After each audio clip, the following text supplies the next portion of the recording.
Salut les fous du volant, on est très heureux de vous retrouver pour ce rendez-vous un petit peu particulier, il faut bien le reconnaître, que nous avons maintenu malgré l'annulation du Grand Prix de Bahreïn. Stéphane, ça fait bizarre, tu as passé un bon week-end même s'il n'y avait pas de chrono à scruter? Oui, c'est vrai. Mais pas de Grand Prix, mais des questions, beaucoup de questions qui se posent sur l'avenir de ces 2 Grands Prix qui sont annulés. Et au-delà de ça, la remise en question, finalement, de l'économie de la Formule 1 qui va certainement souffrir un petit peu de ces Exactement. 2 reports à l'année prochaine. Alors, on voulait en profiter pour faire le point sur les décisions prises lors de la réunion qui s'est tenue la semaine passée et qui avait pour but d'apporter des modifications techniques et sportives au règlement 2026. Et puis la réunion donc du 9 avril, elle a accouché de rien, puisqu'en gros cette réunion elle a servi à caler 3 autres réunions qui auront lieu le 15 avril, le 16 avril et le 20 avril. On a beaucoup de gens aussi chez nous qui pourraient travailler en Formule 1, faire des En réunions France, généralement, c'est un petit peu... pour prévoir des réunions, c'est pas mal. Et puisqu'il n'y a pas eu de course le week-end dernier sur laquelle on pourrait revenir, eh bien on va parler d'un sujet que tout le monde aime, l'argent. Stéphane, tu as reçu il y a quelques jours une étude faite par une entreprise qui s'appelle Circle Strategy sur le modèle économique de la Formule 1. Alors on a sauté sur l'occasion pour inviter l'un de ses auteurs et le directeur général de Circle Strategy, Jean-Marc Liduena, qu'on rejoindra dans quelques dizaines de secondes pour parler de l'évolution justement du business model de la Formule 1, des difficultés éventuellement, des opportunités qui s'offrent, donc des perspectives en gros qui vont s'offrir à la Formule 1. Pendant ce temps-là, un homme a quand même fait l'actualité pendant cette trêve improvisée, Giampiero Lambiase, qui a annoncé qu'il allait quitter Red Bull pour rejoindre McLaren, un départ de plus chez Red Bull. Ce qui nous a donné envie avec Stéphane de faire le point sur ce qu'on peut véritablement appeler une fuite des cerveaux et qui intervient maintenant depuis plusieurs saisons consécutives chez Red Bull. On se demandera aussi ce que ça peut signifier pour l'avenir et de l'équipe et de Max Verstappen. Et puis on vous avait promis de faire un point sur le cas de l'équipe Alpine. Après l'échec cuisant de 2025, Alpine a réussi un bon début de saison qui occupe désormais la 5e place au classement des constructeurs après les 3 premières épreuves de la saison. Qui est désormais à la tête de cette équipe? On va voir que c'est un personnel qui pas très connu et ça fonctionne. Donc on va passer en revue un petit peu tout ça, ce qu'on peut espérer, ce qu'on peut redouter aussi pour Alpine pour cette saison 2026. Et comme promis, on rejoint donc maintenant notre invité, Jean-Marc Liduena, le directeur général de Circle Strategy, qui a donc publié cette étude il y a quelques jours sur les revenus de la Formule 1. D'abord, monsieur Liduena, félicitations pour le titre. Cette étude, elle s'appelle Pay to Survive. Joli clin d'œil à la série Netflix Drive to Survive. C'est venu tout de suite ce titre-là ou il a fallu faire une réunion là aussi pour trouver le titre de cette étude? Bonsoir Gilles, bonsoir Stéphane et merci de votre accueil. Non, on a réfléchi en équipe comme on fait toujours et les consultants ont été très rapides. Chez Circle Strategy, il y a une prime à l'efficacité, à la vitesse, comme en Formule 1. Et le titre est arrivé tout de suite parce que c'est vrai, Pay to Survive. Dans le monde de la Formule 1, on va en parler aujourd'hui, il faut passer à la caisse pour survivre. Alors, si on attaque tout de suite sur les chiffres, il y a des chiffres qui sautent vraiment au visage dans votre étude. Les revenus de la Formule 1 qui sont passés en 2017 au moment du rachat par Liberty Media de 1,8 milliard à 3,7 milliards aujourd'hui. Vous qui êtes conseil, en milliards de dollars. 3,15 milliards d'euros. Voilà. Vous qui êtes conseil en stratégie, je pense qu'on peut dire que la stratégie est bonne. On voit les chiffres là finalement. Donc le chiffre d'affaires multiplié par 2 depuis 2017.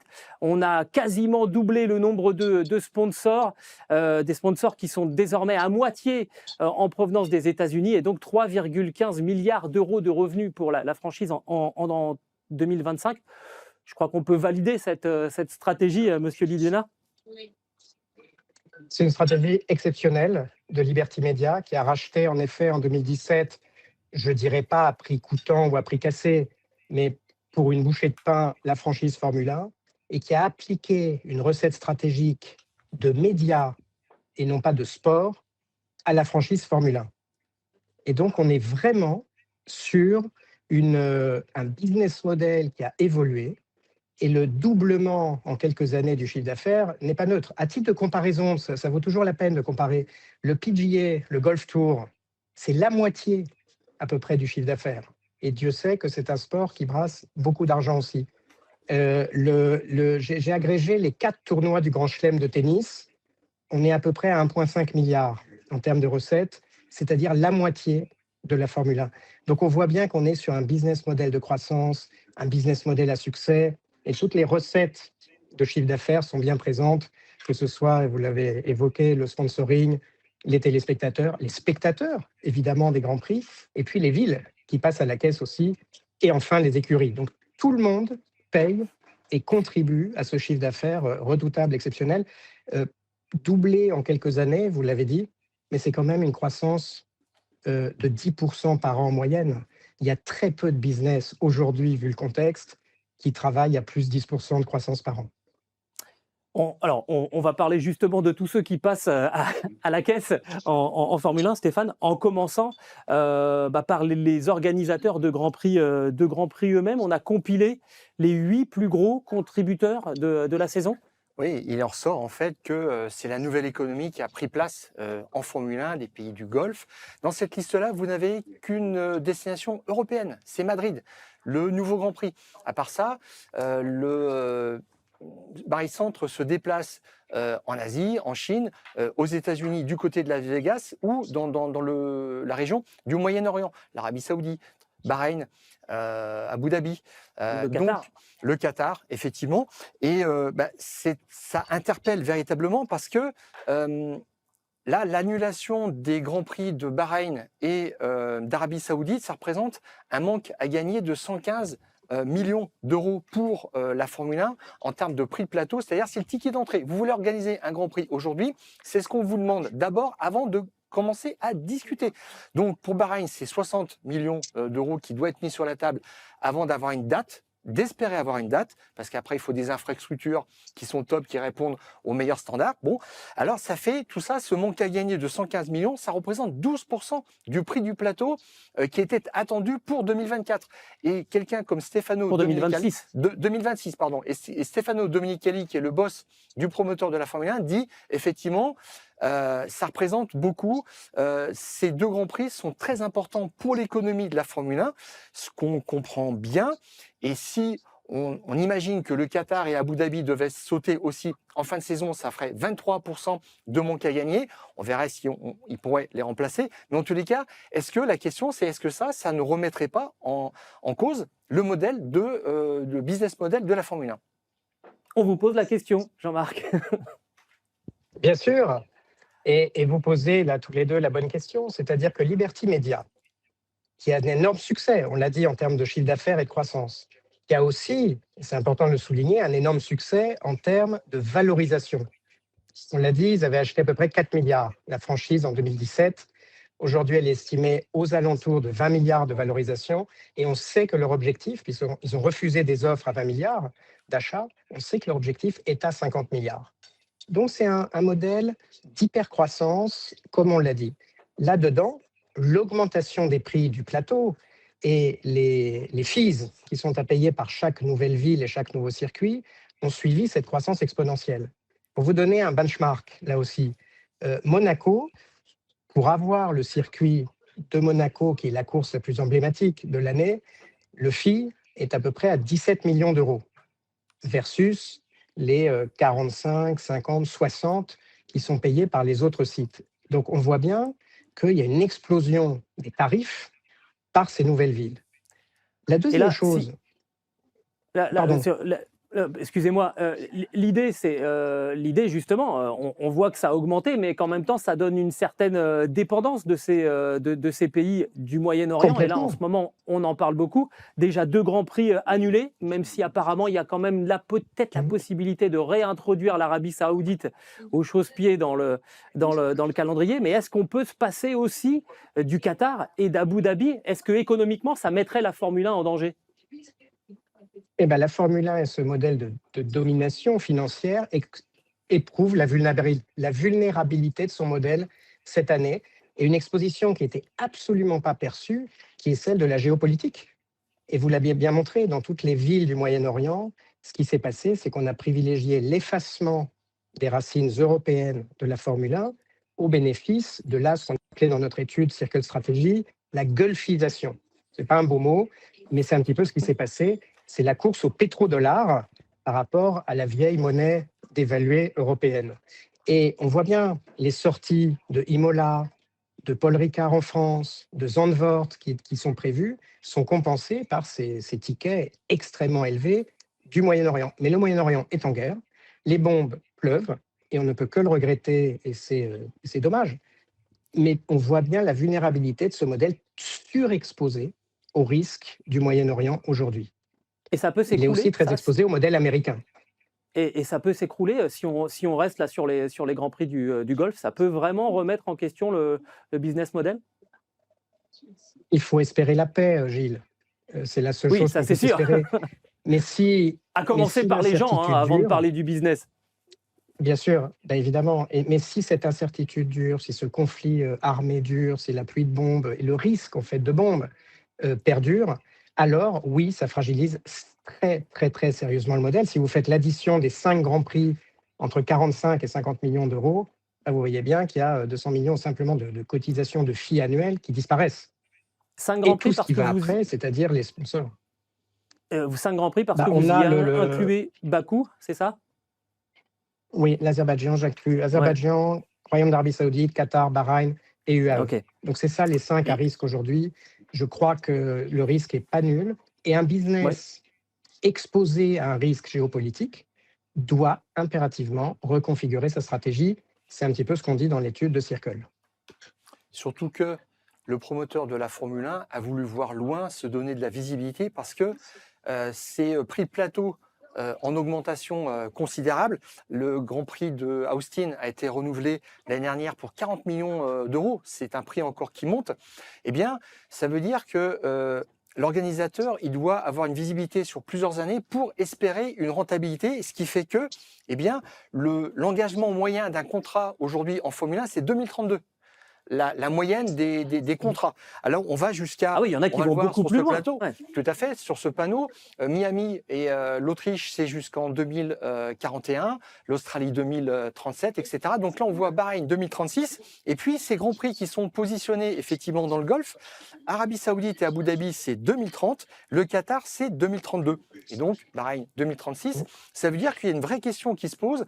Si, alors, on ne parle pas exactement de guerre, mais de situation d'insécurité, de toute façon, qui ne serait pas pertinente pour l'organisation d'un Grand Prix. On a vraiment autre chose à faire dans une situation comme celle-là, qui est dramatique pour les populations, d'organiser des Grands Prix. Mais là, la Formule 1 a construit quand même un modèle sur plusieurs années dans cette région-là, et il faudrait certainement trouver des alternatives. Alors là, il y a une alternative qui a été faite tout de suite à l'annulation du Grand Prix de Bahreïn et du Grand Prix d'Arabie Saoudite. C'est, on le voit en Formule 2 et en Formule 3.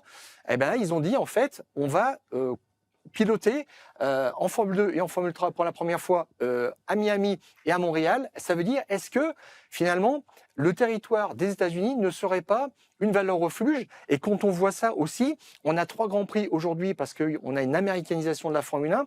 Je vois peut-être sur un grand prix de remplacement qui serait absolument spectaculaire, c'est peut-être le joyau qui manque aussi au calendrier, c'est New York. Si on avait un 4e Grand Prix là, aux États-Unis, s'il fallait trouver des destinations de substitution, parce qu'on recherche aussi des villes très connues où on peut faire de la Formule 1, et puis il y a un élément qui manque aussi, c'est l'Afrique. On y travaille beaucoup, Afrique du Sud, Rwanda, on travaille là-dessus, et l'Asie. Mais il y a peut-être des plans B à trouver. À votre avis, est-ce que même aujourd'hui, en fait, le promoteur y réfléchit à cette alternative? Oui, Stéphane, certainement. Et comme je disais tout à l'heure, dans toute stratégie en situation de risque fort et d'incertitude, on doit bouger les pions différemment sur l'échiquier. Donc, d'autres destinations d'abord. On sait que les villes sont une source de revenus importante et la seule source génératrice finalement d'un Grand Prix pour tout le reste, pour les sponsors, pour les médias, pour les spectateurs, les téléspectateurs. Donc, on a besoin de sites pour courir. Dans ce contexte, les plans B que vous évoquez aux États-Unis, OK, très bien. Les plans B européens sur des sites qui existent déjà doivent être une entrée en jeu ou une remise en jeu de l'Europe. Pour nous, c'est notre postulat. L'Europe n'est pas fichue et on parle beaucoup de souveraineté sur de nombreuses filières aujourd'hui. On voit bien que le sanctuaire Europe, plus épargné aujourd'hui et moins risqué que les États-Unis, qui sont en guerre finalement contre tout le monde, pourrait être un plan B ou un plan C aussi tout à fait intéressant. Les États-Unis, certes, c'est la panacée pour les chiffres et la finance. On le voit bien, peut-être qu'on y reviendra tout à l'heure sur les grandes courses de Las Vegas ou les autres, mais le show à l'américaine est aussi une forme de risque pour la Formule 1. Et on le voit Et bien en ce moment.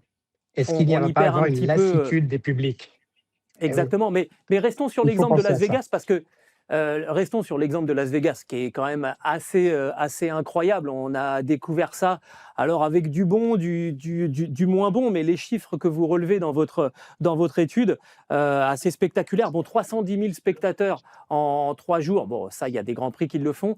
2 000 € en moyenne hors billet d'entrée. Et le prix des places est quand même très très élevé. Le prix des hôtels qui a triplé, 900 millions d'euros, pardon, milliards quand même, on va pas aller jusque là, 900 millions d'euros de retombées sur la zone de Las Vegas. C'est ça la quadrature du cercle, c'est d'arriver vraiment à générer un business aussi fort que ça, quitte à y laisser un petit peu en personnalité, en identité de la discipline. Alors, c'est un Grand Prix très récent à Las Vegas, il n'existait pas il y a quelques années, et on voit l'accélération de la courbe, et c'est celui qui est le plus suivi, avec le plus de spectateurs, loin devant les autres Grands Prix. Donc, ça veut dire qu'ils ont réussi le tour de force de faire venir les gens. Et quant à la création de valeur, j'aime bien les chiffres en euros, 900 millions d'euros de création de valeur pour l'écosystème de Las Vegas. Si on le met en dollars, évidemment, c'est plus d'1 milliard de dollars de retombées, c'est-à-dire que ça met le Grand Prix au niveau du Super Bowl. Et le Super Bowl, c'est l'icône absolue des sport aux États-Unis, événements ouais. sportifs, voilà, et du sport et du showbiz. Il faut le dire, osons le mot, parce qu'on n'est plus tellement dans le sport. Là, on est dans le grand spectacle extraordinaire, nos limites, des dimensions jamais vues en Europe. Donc oui, donc ça marche. Maintenant, les prix. OK, il y a 300 000 spectateurs ou un peu plus, mais les prix défiant toute concurrence sont inaccessibles. On a montré là les prix à l'écran du package hors billet. Le moindre billet est à 2 000 $ pour les 3 jours. Le pass moyen dans les autres Grands Prix pour les 3 jours, il est entre 150 et 300 $. Donc on est à 10 fois plus pour participer. Donc là, et simplement avoir le pass basique. Ce n'est pas le VIP. Voilà. Les VIP, c'est des dizaines de milliers de dollars. Donc on est vraiment dans l'accessibilité à ce sport grand public qui est en train de shifter vers un sport de privilégiés. Et c'est là qu'il y a une contradiction, si je peux me permettre, parce que la F1, dans ses leviers pour continuer à se développer, cherche à être à attirer un public plus jeune. La série sur Netflix, Drive to Survive, elle était clairement dans cet objectif-là. On veut un public plus féminin aussi. Est-ce que le fait comme ça d'avoir cette montée des prix, est-ce que ça peut s'associer à un rajeunissement du public et à une féminisation du public? Il y a quelque chose qui ne colle pas là, non? Ça ne colle pas. Alors, si je peux me permettre un exemple d'actualité, je prends Céline Dion ou un peu plus récemment Taylor Swift. On a bien vu que les publics américains venaient au concert à Paris. Et les places qui se vendent aujourd'hui, ce ne sont pas forcément pour des Français chez Céline Dion, comme pour Taylor Swift. Ce sont des Américains qui, finalement, en payant l'avion, le voyage, l'hôtel et les billets, s'y retrouvent mieux que d'aller voir leurs idoles et les stars aux États-Unis. Donc oui, on a dévoyé un peu le modèle sur le Grand Prix de Las Vegas. C'est trop stars et paillettes, il y a trop d'argent. Et donc Liberty Media va être confronté à ce deuxième défi ou challenge stratégique. Après d'avoir mis beaucoup d'œufs dans le panier du Moyen-Orient et les œufs sont en train de se fissurer, les œufs dans le panier américain sont aussi un risque. Je ne dis pas que ce n'est pas bien. C'est un pari stratégique qui monétise immédiatement. Maintenant, pour la pour l'épreuve, pour la suite, je pense qu'il y a les autres angles à regarder, c'est-à-dire la médiatisation, les publics. Vous évoquiez les nouveaux publics, les jeunes, les femmes. C'est indéniable que ça fait partie du succès de la Formule 1 au sens large. Et 750 millions de fans dans le monde, dont 46% de femmes, c'est aussi une réussite. Il ne faut pas mettre ça en danger en mettant tous Et ces œufs, surtout, comme je disais tout à l'heure, dans le même panier. Liberty Media a toujours été visionnaire là-dessus. Quand ils commandent la série à Netflix en 2017, ils sont les seuls en 2018, donc première diffusion en 2019, ils sont quasiment les seuls à y croire. Et l'objectif, c'est rajeunir le public considérablement, amener des jeunes, parce qu'il n'y en avait pas, tout simplement. C'était vraiment boulot rondelle, la Formule 1, stratégie, etc. C'était amener un public beaucoup plus féminin et beaucoup plus américain, parce qu'il y a toujours eu historiquement un désamour. On a tenté des greffes à Indianapolis, etc. Et ils sont visionnaires, et ils sont tellement visionnaires qu'à l'intérieur de la Formule 1, on n'y croit pas, parce que dans cette première saison de Drive to Survive, Mercedes et Ferrari n'ouvrent pas leurs portes aux caméras en disant ça ne servira à rien. Voilà. Verstappen non plus d'ailleurs, Ouais. de mémoire. Hein. Et ils ont complètement révisé leur position là-dessus. Et après, on est allé vers des circuits urbains. Ils nous ont expliqué quelle était la prochaine étape. C'est ça qui est vraiment extraordinaire. Et puis cette année, ils ont fait, l'année dernière, pardon, le film F1. Distribué au cinéma par Warner Bros. Donc, on est très impliqué là-dedans et on a vu encore que ça percutait complètement. C'était presque la deuxième lame et ils ont toujours un coup, ils ont toujours quelque chose dans les cartons. C'est quand même assez extraordinaire. Et vous avez quelque chose d'ailleurs, des chiffres hein, sur ce film F1 avec Brad Pitt qui interpellent, des chiffres qui sont quand même assez exceptionnels. Avant même les chiffres, c'est le public, les jeunes et les femmes. Dans les 750 millions de fans, avant de parler du film, on a 25% à peu près de nouveaux publics qui sont venus par les médias et par Liberty Media. Et là-dedans, 75% sont des jeunes de 16 à 25 ans. Donc voilà le futur. La relève est là. Et 46%, je le disais tout à l'heure, des femmes. Alors le film, évidemment, il appelle qui, ce film? Il appelle les femmes, avec Brad Pitt. Je ne peux pas faire de caricature déplacée, mais c'est vrai. Et deuxièmement... Non, mais c'est que symbole, c'est un fait, hein, on ne peut c'est pas ça. lutter. De Donc, toute façon, si, moi, oui. On ne peut pas... Pardon. Gilles, absolument. Et le deuxième, c'est évidemment le professionnalisme du box-office. Et là, les chiffres sont assez époustouflants et rapides. À peu près 200 millions d'investissements en euros et plus de 500 millions de recettes au box-office. Donc vraiment des chiffres tout à fait intéressants, encore une fois qui rapportent aussi à la franchise en termes de visibilité médiatique et d'advertising. Un chiffre qui était intéressant aussi qu'on a trouvé, c'est que l'écurie virtuelle qui figure dans le film, qui s'appelle Apex, celle des coureurs de Brad Pitt et de son collègue, elle n'existe pas. Elle a couru l'espace de 2 heures dans son existence. Elle a récolté 85 millions de dollars, 70 millions d'euros de sponsoring. C'est à peu près ce qu'on fait pour chaque édition des Fous du Volant, oui, voilà, pour donner un ordre d'idée. Non, mais ça, c'est fou. Ça, c'est fou. Une équipe virtuelle qui rassemble autant d'argent, c'est complètement délirant. Dans tout ça, ce qui est quand même assez incroyable aussi, c'est la montée en gamme absolument spectaculaire et qui fait rêver des sponsors. Ah oui. La signature, par exemple, d'un contrat de 10 ans de LVMH, c'est 1 milliard de dollars, 850 millions d'euros. Ça, c'est du concret et on voit que des géants, des mastodontes de l'industrie automobile, de l'industrie mondiale. Avant, on était vraiment sur un positionnement des constructeurs et des sponsors techniques, des pétroliers. Là, c'est fini tout ça, c'est terminé. On n'a que de la haute technologie et on est dans une course absolument incroyable. Je pense même qu'il y a des sponsors qui se sont déplacés des Jeux Olympiques ou de la Coupe du Monde de football vers la Formule 1 parce que la Formule 1, elle a un avantage aussi, c'est que c'est un événement annuel. Annuel, récurrent, sur 24 sites aujourd'hui, donc quasiment un week-end sur 2. Et donc, c'est une visibilité extraordinaire. Et rappelez-vous, les sponsors sont bien la vache à lait de la F1. On a parlé tout à l'heure des grands prix des villes, mais finalement, une ville, OK, 50 millions par an, LVMH, 1 milliard de dollars sur 10 ans. Donc, c'est pour un seul acteur du luxe, un investissement pour avoir en face une très belle visibilité. On voit Louis Vuitton à peu près partout. On voit En fait, ils ont eu le chrono, le champagne et la coupe. Voilà, donc c'est pour 1 milliard. C'est du jamais vu en termes de sponsoring. D'autres sponsors historiques sont sur ces ordres de grandeur. Petronas, par exemple. On parlait tout à l'heure du pétrole. Mais Ouais. aujourd'hui, on voit vraiment cette évolution d'un modèle de sponsoring qui va vers le luxe. Et ça va bien avec ce qu'on s'est dit tout à l'heure, la premiumisation notamment, mais aussi la tech, parce que la tech est incontournable aujourd'hui de la F1, ne serait-ce que pour équiper les bolides, mais aussi parce que tous ont envie d'être sur le devant de la scène. Et on parle là des Oracle, HP, etc., qui sont bien, qui accompagnent les plus belles écuries. Je vous pose une dernière question. On parle de LVMH. Jusqu'à preuve du contraire, c'est un groupe français. Et on n'a pas de Grand Prix en France. Est-ce que la présence d'un sponsor titre aussi important qu'LVMH, ça peut être un levier pour faire revenir un Grand Prix en France? Alors on précise que le Grand Prix de Formule 1 a disparu fin 2022. Il n'y a plus de Grand Prix, comme il n'y a plus d'ailleurs de Grand Prix d'Allemagne, parce que c'est une question tout simplement d'intérêt certainement de l'État français. Et puis après, de trouver quand même un promoteur.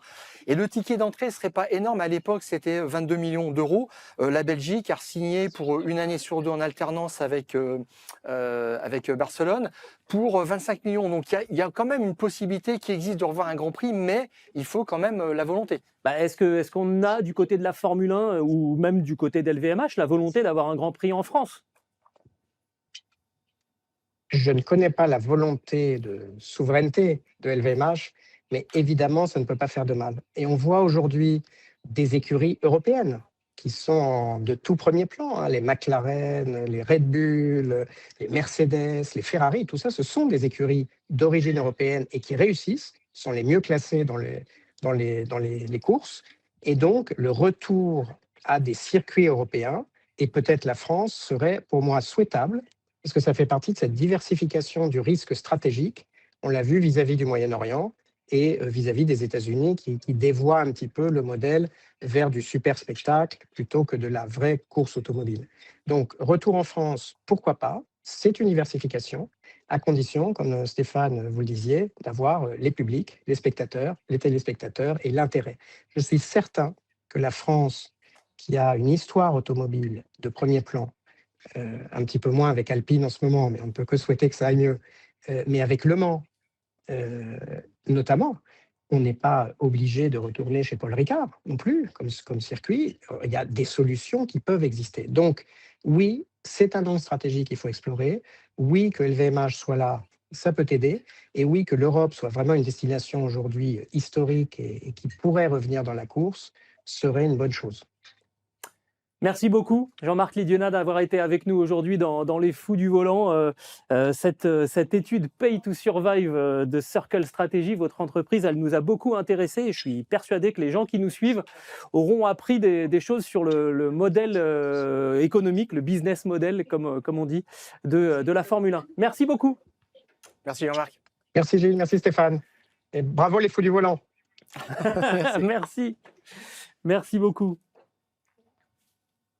Eh ben on va continuer, Stéphane, on continue à fond la caisse enregistreuse dans Les Fous du Volant. On va revenir un petit peu plus sur le sport maintenant, se recentrer un petit peu sur ce qui se passe dans le paddock, parce que quand même, il y a eu un coup de tonnerre depuis ce Grand Prix de Chine et cette trêve obligée, hein, avec l'annulation des Grands Prix de Bahreïn et de l'Arabie Saoudite. C'est le départ de Giampiero Lambiase qui a communiqué son intention de rejoindre McLaren. Donc pour la saison 2028, pour l'instant l'échéance elle se situe à ce niveau-là, 2028. Il est actuellement directeur de la compétition chez Red Bull et évidemment l'ingénieur de Max Verstappen. Donc Giampiero Lambiase qui deviendra directeur des opérations courses chez McLaren pour reprendre une fonction qu'occupe actuellement Andrea Stella qui est en plus team principal à Woking. Là, il veut essayer de se décharger donc à l'arrivée de Giampiero Lambiase de ce rôle. Stéphane, on s'est dit quand même, au-delà du coup de tonnerre, on va y revenir, ça fait quand même beaucoup de départs dans un passé pas si lointain que ça pour Red Bull. Ça commence à faire vraiment, vraiment beaucoup là. Ah ben, on en a répertorié 10, et 10 à la tête de départements stratégiques fondamentaux pour le fonctionnement d'une écurie. Mais c'est fascinant, quoi. C'est la déconstruction complète des années Horner, du modèle, de gens qui sont partis parce que Du modèle originel, était presque. parti, tout à fait, qui avait été posé, c'est-à-dire une écurie transgressive qui fonctionnait beaucoup autour de la personnalité de Christian Horner. Le poil à gratter de la Formule 1 pour être poli. Toto Wolff emploie souvent un autre terme, beaucoup moins élégant. Oui. Bon. Et quand on regarde ça, déjà, en fait, tout a bougé. Toutes les têtes ont bougé, à commencer par le management. Si on regarde bien, Christian Horner est parti l'année dernière. C'était un historique. Il a allumé la lumière dans le garage Jaguar quand Red Bull a repris. Et il est parti l'année dernière contraint et forcé, tout comme Helmut Marko qui était en place depuis 2005 et Jonathan Whitley. C'est-à-dire, là, ce sont des postes de management, de gestion humaine, avec une dimension spéciale pour Horner qui était vraiment hors pair pour chasser les sponsors et pour Défendre les intérêts de son équipe. Voilà. Et c'est un fin politicien quand même s'il fait du rentre-dedans, il obtient très souvent ce qu'il veut. Et est-ce que maintenant, les personnes qui les ont remplacés sont du même profil? Eh bien non, pas du tout en fait. Et ça marque vraiment un changement de culture. Horner est remplacé par Laurent Mekies, qui est en fait un ingénieur. C'est pas un politicien à proprement parler, mais quand même, il est passé par la FIA. Il est passé par Ferrari, et Ferrari qui dit Ferrari dit quoi? Dit écurie qui fait son châssis et son moteur. Donc, il est parfaitement raccord avec cette nouvelle problématique au sein de l'écurie, mais il n'a pas cette dimension ultra politique et ultra médiatique qu'avait Horner. Et puis, quand même, Il donne pas l'idée d'être le même. Il donne pas l'impression d'être le même roublard. non, tout à fait. Et puis on Christian jouait, Horner. et puis chercher un petit peu la provocation. Exactement. Mais il a une très bonne connexion avec Verstappen, heureusement, parce que là, Verstappen se poserait encore plus de questions qu'aujourd'hui. Marco est parti. Marco, c'était la caution vainqueur des 24 heures du Mans. Talent scout, le gars qui arpente les circuits de karting et qui repère les qui a le gamins nez. à 13-14. Oui, qui a un Ouais. nez fantastique. Et là, changement complet de paradigme. C'est T'as vu, Guillaume Rochlin. j'ai pas dit, il a un œil. On pourrait le dire, mais Guillaume Rochlin, donc français, qui est maintenant le boss de l'académie, de cette académie de jeunes pilotes, lui, en fait, c'est plus la formation des pilotes à décrypter la télémétrie, organiser les besoins avec, décrire, organiser un feedback avec les techniciens. Il y a tout cet environnement. C'est ce que fait un petit peu la Ferrari Driver Academy aussi. Mais je ne pense pas que Guillaume Rochlin, c'est quelqu'un qui va trouver le futur Vettel ou le futur Verstappen. Bah, c'est tout le sur mal qu'on un lui fait. circuit. Et c'est là un petit peu le problème aussi. Bon. Guillaume Rochlin, c'était l'ingénieur piste de Sébastien Vettel à des l'époque. 4 titres de la première épopée de Red Bull. Et puis enfin, Whitley, c'est pareil, a été remplacé par quelqu'un qu'on connaît beaucoup moins, Stefan Knowles, qui était en fait un stratégiste avant, qui était dans le pôle de stratégistes avec Courtney et Anna Schmitz, et qui tournait à la tête de ce pôle parce qu'il s'échangeait les positions régulièrement. Donc là, il est devenu directeur sportif, et là c'est pareil, c'est quand même un autre profil. Whitley qui est parti ensuite chez Audi. Ces gens qui partent en fait, ils retrouvent généralement du travail, une belle place ailleurs. Horner en cherche, on va voir où il atterrira. Et ouais, et il faut comprendre, hein, c'est un super CV de quitter Red Bull pour aller dans une autre équipe, mais c'est donc une double perte pour Red Bull. Non seulement vous perdez quelqu'un de compétent, et en plus vous le retrouvez chez un de vos adversaires. C'est très compliqué. Et là, on a parlé du management. On passe à la technique, Stéphane. Là, tu me fais ma transition. Je la sais. technique. Adrian Newey, directeur du département technique, c'est-à-dire c'est un super directeur technique. Il y a quelqu'un qui a le poste de directeur technique chez Red Bull, c'est Pierre Vacher. Mais lui, il était encore au-dessus. Et puis, les autres partants, c'est Rob Marshall, chef designer. Alors, on vous a mis ce nom-là, il remonte un petit peu, il remonte à 5 ans, mais en fait, c'est le premier historique qui est parti, qui a été remplacé ensuite par Craig Skinner, qui vient de partir en février, et ça c'est aussi une petite catastrophe chez Red Bull. Et puis Dan Fallows, le directeur aéro, c'est pareil, qui est parti en 2021. Oui, je pense que historiquement, je pense qu'il est même parti avant Rob Marshall. Oui, Rob Marshall, voilà, tout à fait. Et ça veut dire quoi? Quand vous voyez en fait cette liste, tout simplement, vous regardez la première date, c'est 2006. C'est-à-dire que ce sont des gens qui ont été engagés par Newey et qui sont restés 15 ans, 20 ans au sein de Red Bull. Et chez Red Bull, il y a longtemps eu et ça c'était le travail de Christian Horner, un travail méticuleux fait sur la reconduction de ces contrats. Et Marco avait dit un jour, mais ça c'était il y a une dizaine d'années, hein, que leur souci, c'était de verrouiller les 50 plus gros contrats de l'écurie, faire en sorte que ces gens-là continuent et aient envie de travailler ensemble.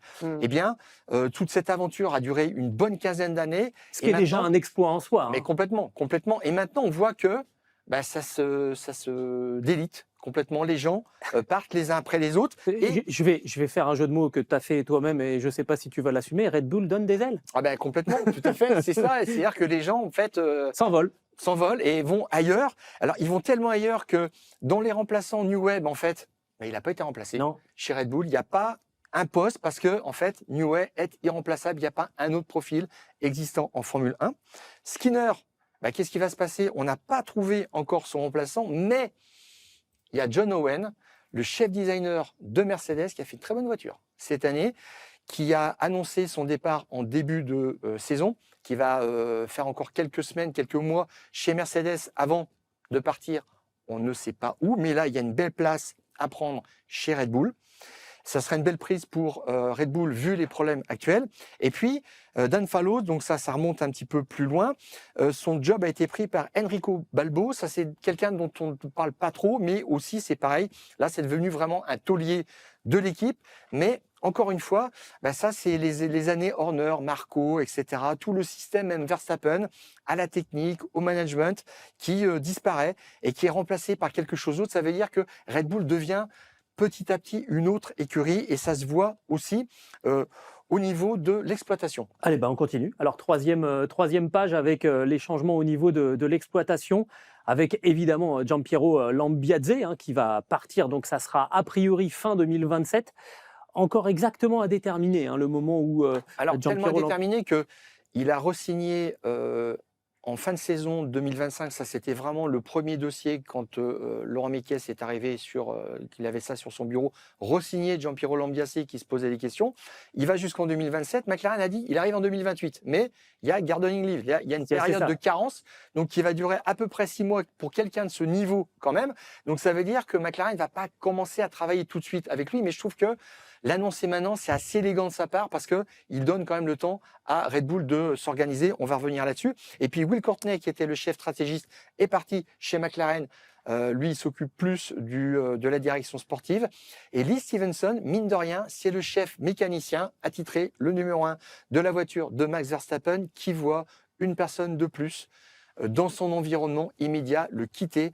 Ça veut dire que là, le décor se recompose complètement et ça lui pose lui-même des questions et ça le renvoie à cette fin de période qu'il a vécue, cette période dorée de 10 ans chez Red Bull. Et la question maintenant, c'est est-ce que le départ de Lambiase n'augure pas celui de Verstappen? Alors, c'est toute la question qu'on peut se poser. Est-ce que le départ de Giampiero Lambiase est à l'origine ou pourrait être à l'origine finalement du départ de Max Verstappen, ou bien, sachant que les deux hommes sont très liés, peut-être que lui-même sait que Max Verstappen va partir à cet horizon 2028. Il est en contrat jusqu'à fin 2028, si je ne m'abuse. Max Verstappen, il aura 31 ans.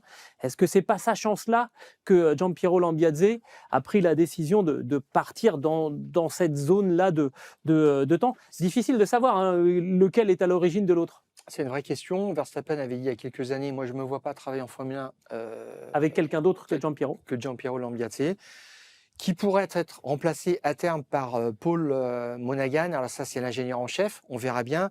Je referme la parenthèse sur Courtney qui est remplacé juste par Anna Schmitz. Donc là encore, c'est une perte sèche dans l'écurie. Il faut trouver un autre stratégiste parce que là, pour l'instant, on l'a pas remplacé. Et puis Stevenson, il a été remplacé par John Kaller. Alors, il le connaît certainement, Verstappen, c'est une promotion interne, mais là encore, la roue tourne. Alors, pour en venir à Lambiase, c'est vrai que son départ, moi je considère que c'est pas une catastrophe parce qu'il l'annonce 2 ans avant, il laisse le temps aux gens de s'organiser. Et puis, la présence de Lambiase valait par la connexion qu'il avait spéciale avec Verstappen. Le seul quasiment capable de recadrer Verstappen quand il fallait, à la radio, calme-toi, etc. De même d'avoir une explication franche, ce qu'on peut appeler une engueulade, tout simplement régulière, c'est vrai. quand Verstappen fait sa forte tête. Et là, c'était quasiment la seule personne capable de le canaliser. Alors, Si Verstappen s'en va avant Lambiase, finalement, le départ de Lambiase, c'est pas tellement un Presque un problème. dollar. Voilà, tu auras un autre profil. Il y a des gens qui sont certainement compétents pour faire son job. On espère que Verstappen va rester, mais ça sera une vraie question après. Est-ce qu'il continue avec quelqu'un d'autre? Là, c'est la... Lui-même, peut-être, ne connaît pas encore la réponse. Un ingénieur vous quitte et tout est dépeuplé. Hein. C'est peut-être que même ce que pourrait dire Lewis Hamilton. Quand on voit la difficulté de connexion qu'a Oui. Lewis Hamilton depuis qu'il a quitté Mercedes et depuis qu'il n'est plus guidé par Peter Bonington, on comprend vraiment l'importance de ce rôle désormais. C'est presque un copilote en fait en rallye. Hein. Vraiment, parfois on sous-estime un peu l'importance du copilote en rallye. On comprend que l'ingénieur de course en Formule 1 aujourd'hui, il est vraiment une partie prenante de la performance.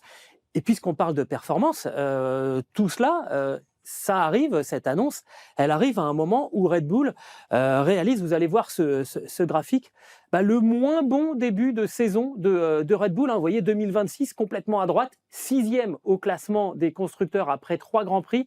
Regardez jusqu'où il faut remonter jusqu'à 2008 pour trouver moins bien.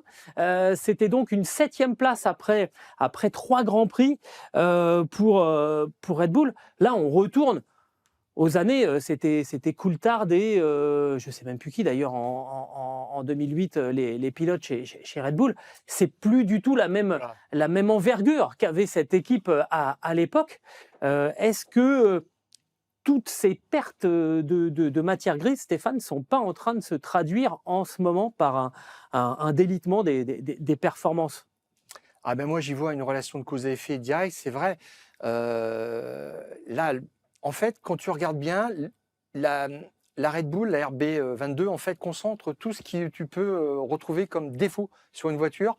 Fondamentalement, elle n'a pas de stabilité aérodynamique. Tout part de là, et à partir de là, il n'est rien possible de faire. Elle ne génère pas de grippe. Elle passe du survirage au sous-virage sans prévenir. C'est ce dont se plaint beaucoup Isaac Hadjar. Max Verstappen évidemment aussi. Elle souffre par température froide. Enfin, dès que on sort un tout petit peu des clous d'une situation à peu près normale, la voiture sous-performe. Marco a dit il n'y a pas longtemps, en fait, Max ne peut même pas attaquer à fond avec, donc ça c'est encore un autre problème. Et puis elle est en surpoids, elle accuse 10 kilos de plus que il faudrait la limite des 768, je crois. La voiture de 2022 aussi au nouveau règlement était 20 kilos, je crois, au-dessus, donc ils avaient vraiment travaillé pour mettre la voiture au poids. Donc ça, c'est peut-être un petit peu leur petit péché mignon, c'est clair.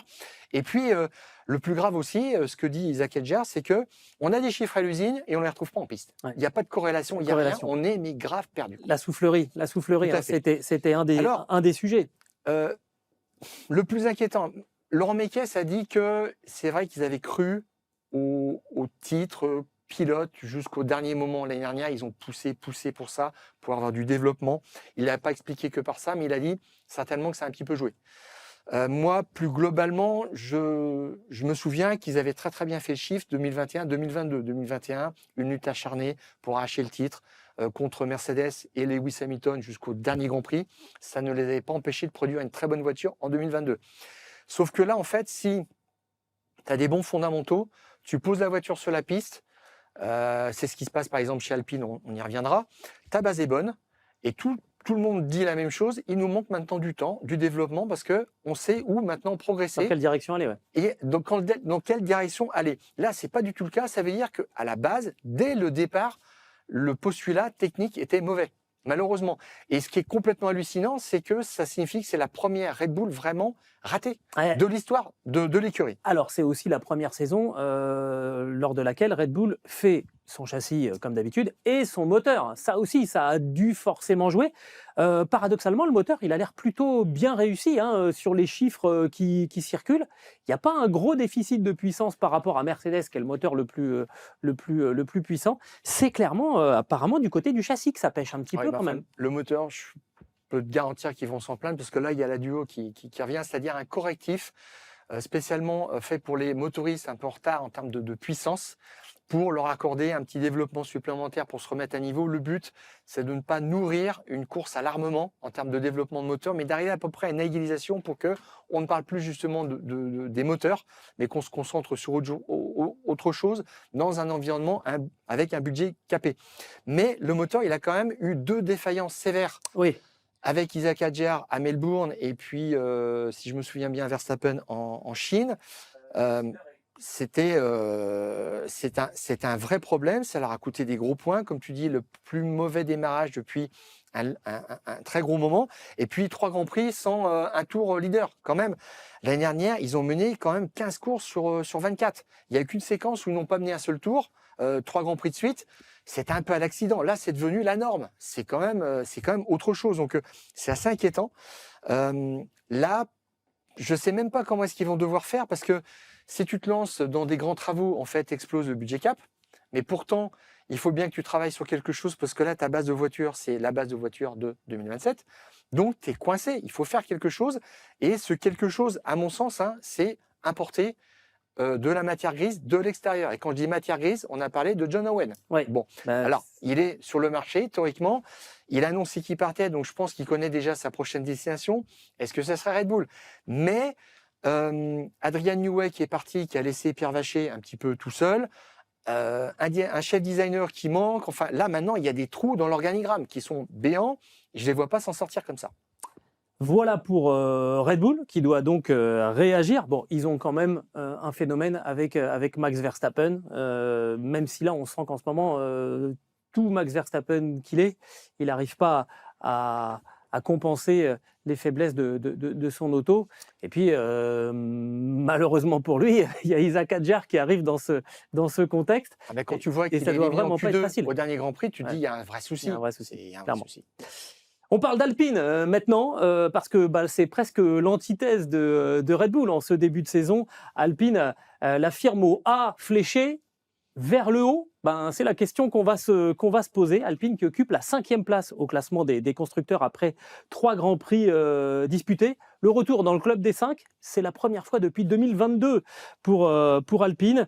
C'est la première fois aussi depuis 2022 que Alpine débute la saison en inscrivant des points lors des 3 premiers Grands Prix. C'était arrivé en 2022 avec Esteban Ocon qui avait enchaîné 7e à Bahreïn, 6e en Arabie Saoudite, puis 7e à Melbourne. Là, cette fois, c'est Pierre Gasly qui a enchaîné 3 résultats dans les points pour attaquer le début de la saison. Il n'y a que 4 pilotes qui l'ont fait à part ça, les pilotes Ferrari et les pilotes Mercedes.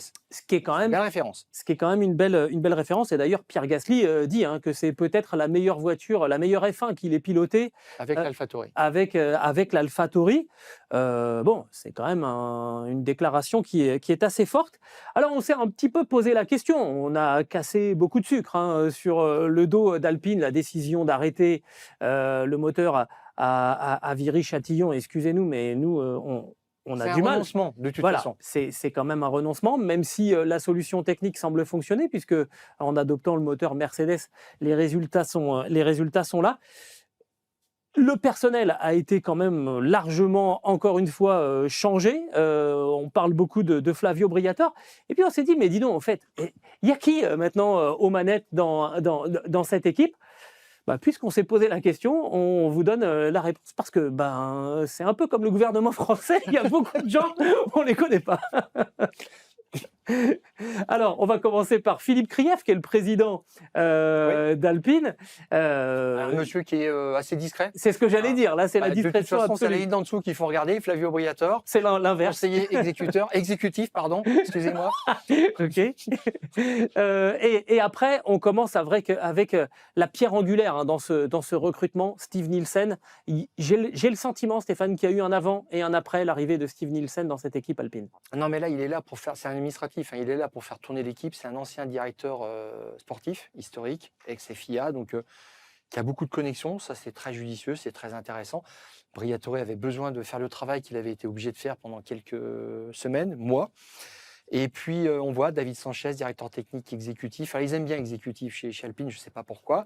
Joe Burnell, qui a été un temps directeur technique, là, on avait touché le fond parce que lui-même savait qu'il était en troisième lame de la technique avant toute cette série de limogeage.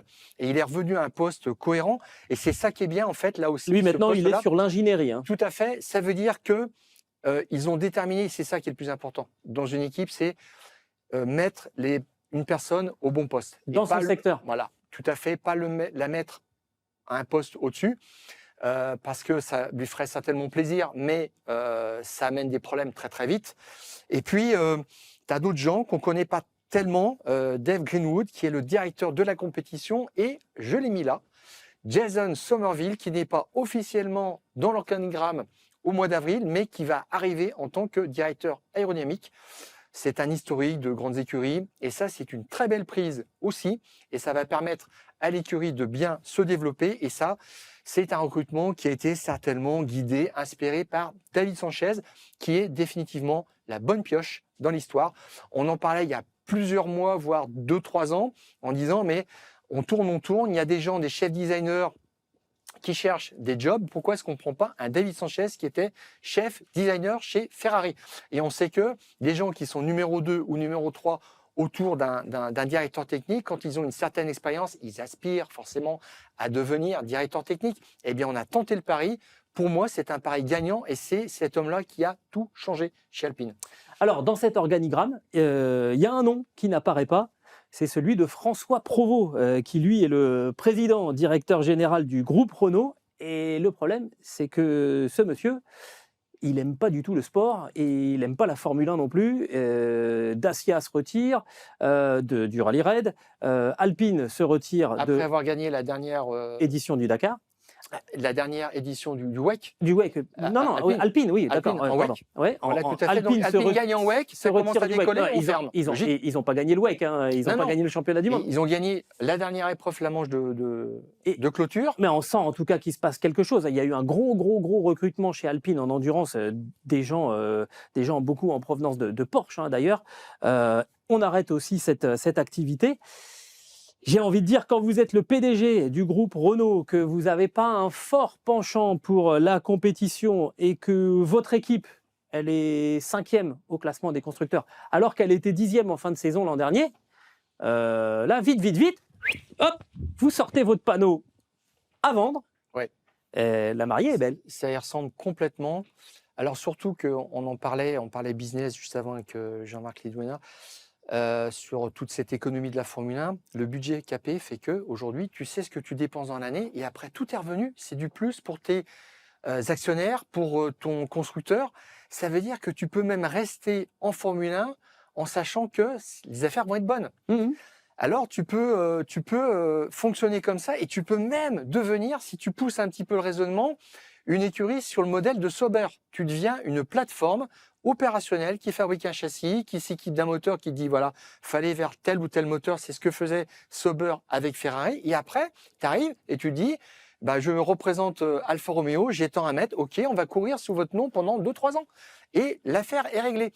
Et Alpine s'appelle aujourd'hui Alpine. Quand ils l'ont rebaptisé en 2021, ils ont dit effectivement, on veut faire une opération marketing, on veut faire booster la notoriété, mais rien ne dit que dans quelques années, on ne s'appellera pas Nissan ou autre chose, une marque du groupe Renault, point, et on le fera un petit peu comme on veut. Ou une marque d'un autre groupe. Oui, tout à fait. Et un positionnement opportuniste, tout à fait, en disant nous, on a toutes les clés, etc., mais on est capable de représenter ou une marque, enfin ce que tu veux. Il y a Red Bull qui fabrique des canettes de boissons énergisantes, donc pourquoi pas. Donc, tu sens en fait qu'ils ont tout qui est en place, mais c'est pas si important que ça. Enfin, tu ne sais pas à quel point c'est important de représenter la marque, parce qu'on sent effectivement que là, tout est en place pour vendre. Et ce qu'on disait chez Alpine, c'est que on a, pas tous les jours, mais régulièrement, des propositions pour racheter tout ou partie de l'écurie. Bah alors, on n'avait pas prévu d'en parler dans ce sens-là, mais allons-y. La dernière rumeur, et c'est pas qu'une rumeur hein, d'ailleurs, il y avait Christian Horner qui s'intéressait au cas de chez Alpine. Toto Wolff aussi, finalement, s'est dit intéressé. Il y a un des actionnaires d'Alpine qui détient 24% de l'équipe Alpine F1 et qui se dit vendeur. Et Toto Wolff lève le doigt en disant hop, attendez, envoyez-moi le bilan comptable. Il a plutôt du nez dans les affaires, Toto Wolff. C'est extraordinaire. oui. Et ça pourrait aussi être une des pistes pour c'est racheter et un quart départ. Ouais, et c'est pas du tout pour couper l'herbe sous le pied à Non. Christian Horner qui tourne autour de l'équipe depuis des semaines, des mois, depuis son éviction de Red Bull. Il l'a juré. Pas que. Alors, tout à fait. Et alors, bon, mais concrètement, en fait, Alpine, tu l'as dit, 5e du championnat aujourd'hui. Et on a de bonnes raisons de penser que ça va durer et que là, ils se sont installés à une bonne place. Alors oui, alors on disait il y a urgence à vendre. Il n'y a peut-être pas autant urgence que cela, parce que, et j'avoue, je vous dis franchement, on va vous montrer une statistique, et ça m'a vraiment surpris, c'est moi qui l'ai préparé, et ça m'a surpris moi-même.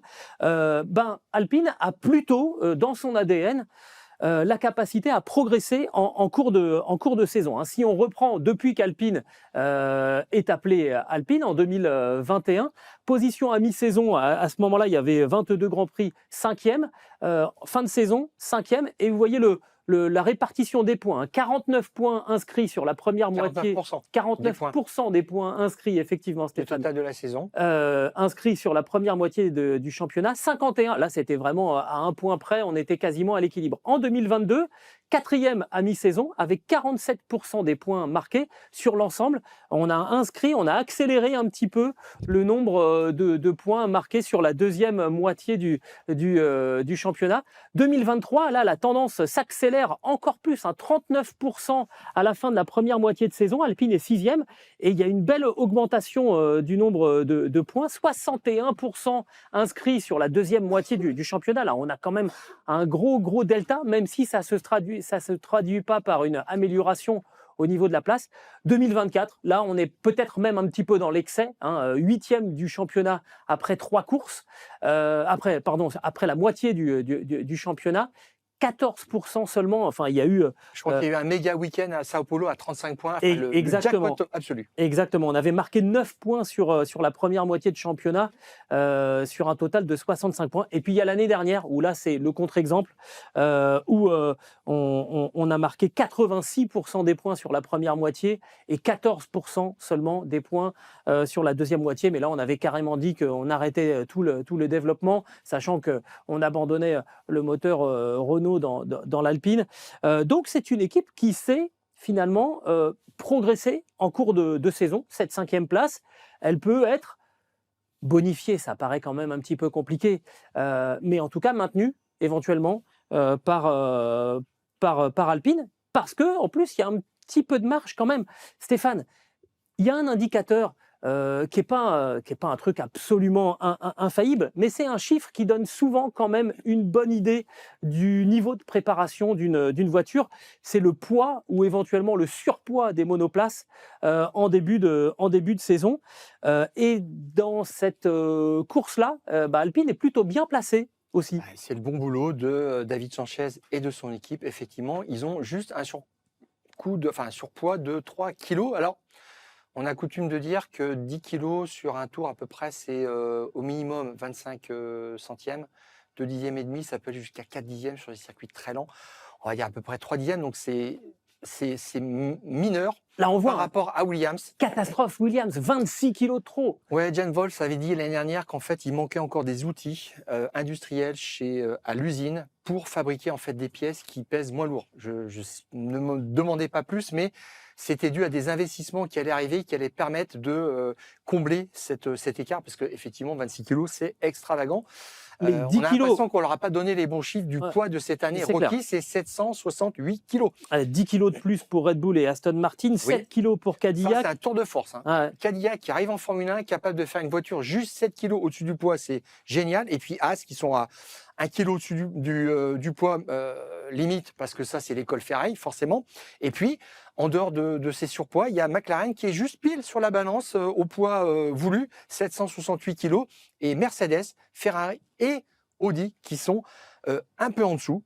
Là aussi, c'est spectaculaire. Alors, sachant qu'attendez, on n'a pas le droit d'être en dessous. Ça veut dire que, comme on est en dessous, on peut mettre des lestes exactement où on veut pour que la répartition des masses soit optimale. Mais évidemment, on ne défend généralement le plus bas possible pour baisser le centre de gravité. Et Audi, en fait, là, c'est l'école Sauber, puisque en 2022, sur le nouveau règlement qui est entré en cours, il n'y a qu'une seule écurie qui était au poids, avec une voiture au poids et même en dessous, c'était Sauber.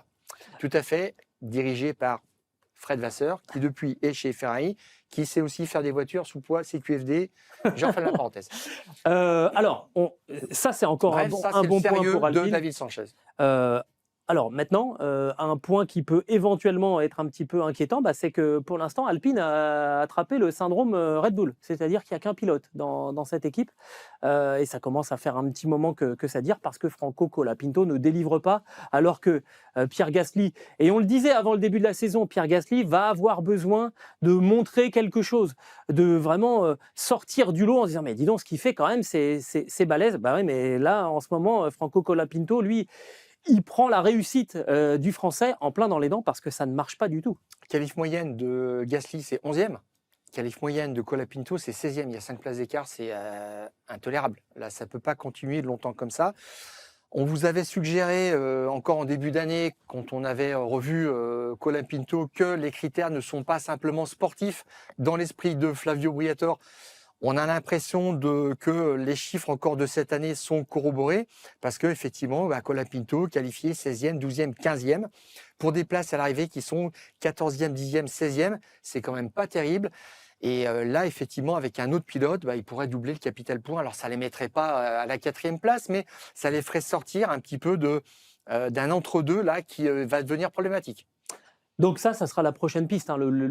On dirait le plus gros potentiel de progrès de cette équipe à court terme. Mais quand tu remercies aussi Esteban Ocon qui fait très bien le boulot pour mettre en urgence absolue au dernier Grand Prix de la saison Jack Doohan qui explose en vol parce qu'il n'a pas le niveau. On va dire les choses comme elles sont. Il venait de la Formule 2, il n'était pas préparé, il n'était pas au niveau. Et quand tu mets ensuite Colapinto derrière, qui a fait beaucoup de casse l'année dernière, qui est plus raisonnable cette année, mais ça rapporte pas de points. Il tape pas dans le budget cap déjà, ça c'est bien, mais derrière, il rentre pas des points s'il en a rentré un en Chine parce que il y avait eu 4 voitures non partantes. Bon, à partir de là, il n'y aura pas à chaque fois 4 non partants. Donc, il y aura quelque chose à faire. Mais sur les pilotes réservistes, il y a Paul Aron. Ça, c'est encore la filière, la connexion Briatore. C'est ses pilotes à lui. Et Kushmaini, l'autre pilote de réserve. Saison de Formule 2, il avance pas tellement, quoi. C'est quelqu'un qui cale quasiment quand il fait un pit stop. Donc c'est un peu tendu. Non, c'est pas de ce côté-là qu'il faudra aller chercher de la nouveauté, mais il y aura quelque chose à réinventer ou à faire. Le problème se posera.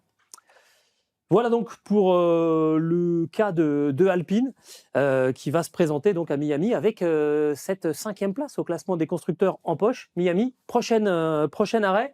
On va d'abord vous donner éventuellement les horaires de ce Grand Prix. Le 2e sprint de la saison.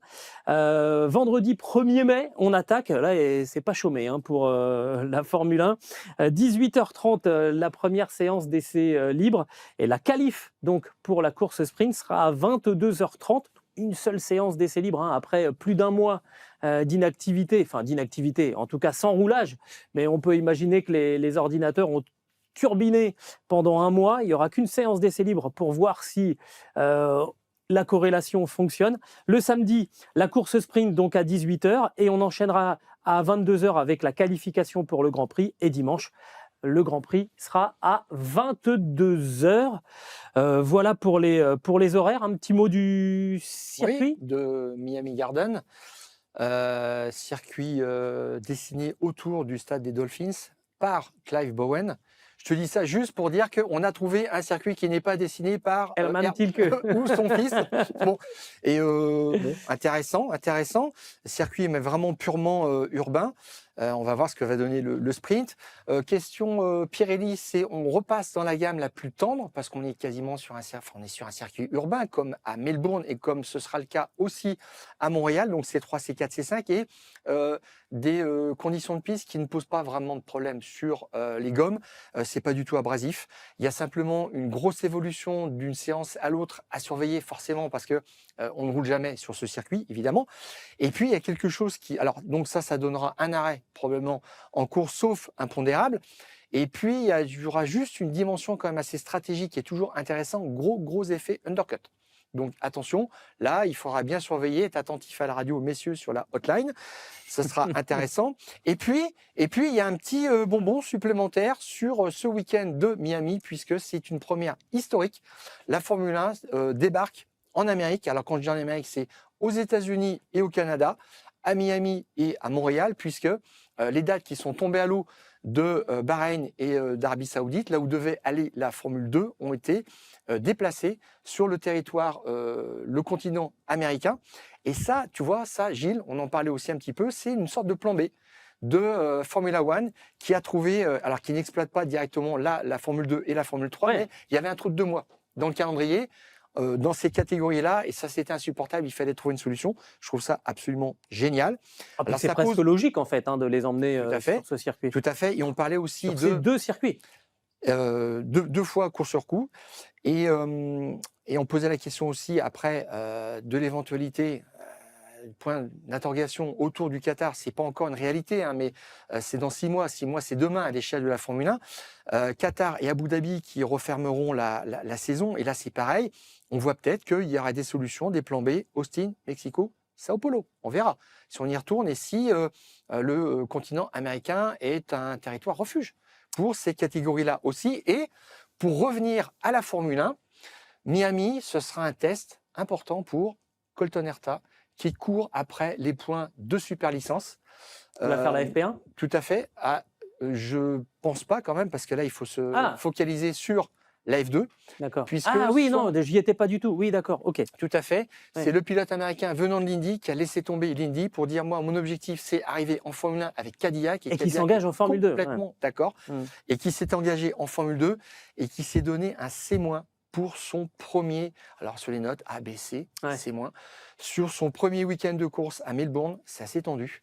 Il a eu du mal dans le trafic, il s'est mal qualifié, 14e je crois, 16e de la première course, 7e de la deuxième, avec un gros problème qui a surgi vraiment, c'est que sur cette course longue, à un moment donné, il y a une safety car, il est rentré, il a pris des pneus super tendres, il s'est retrouvé en tête d'un groupe qui était en super tendre, et avec devant lui des pneus, des gens qui étaient en tendre usés, eh bien, il n'a pas été capable d'attaquer ces gens qui étaient en pneus usés devant lui.